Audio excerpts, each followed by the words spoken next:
कभी सुना है लालच बुरी बला है। चाहे इंसान का पतन हो या दुनिया का विनाश, लालच और लापरवाही का अंजाम बहुत बुरा होता है। कुछ हादसे ऐसे होते हैं जो थोड़े समय के लिए निशान छोड़ जाते हैं और कुछ ऐसे होते हैं जो इतिहास में हमेशा के लिए दर्ज हो जाते हैं। आज हम बात करेंगे दुनिया के सबसे बड़े औद्योगिक हादसों में से एक की भोपाल गैस त्रासदी। 2 दिसंबर 1984 की ठंडी रात थी।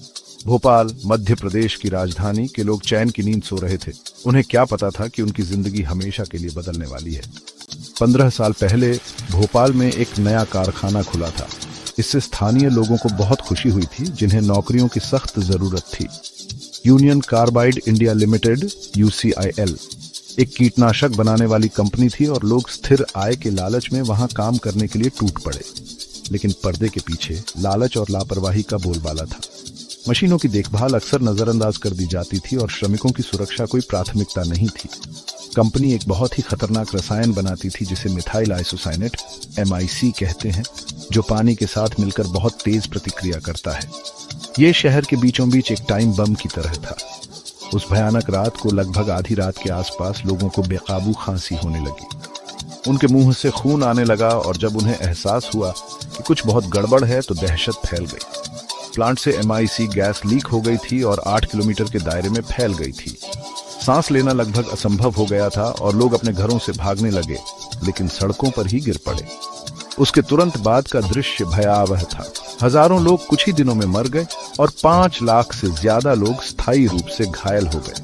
उन्हें पुरानी बीमारियां हो गईं और जन्म दोष हुए जो आने वाली पीढ़ियों को भी प्रभावित करेंगे।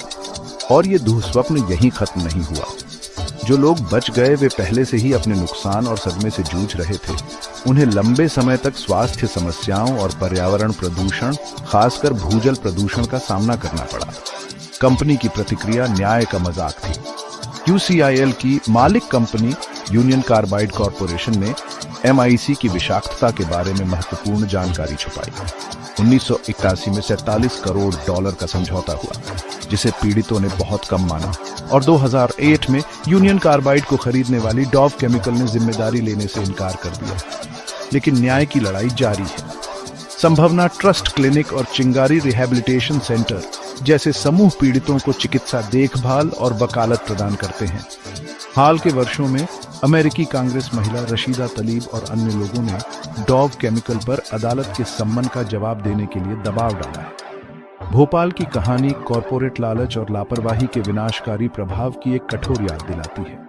यह दुख, लचीलेपन और न्याय की निरंतर खोज की कहानी है। आइए भोपाल से सीखे गए सबक को कभी न भूलें और ऐसी दुनिया के लिए आवाज उठाएं जहां मुनाफे से पहले सुरक्षा और मानव जीवन को महत्व दिया जाए। देखने के लिए धन्यवाद और अधिक गहन कहानियों के लिए सब्सक्राइब करना न भूलें।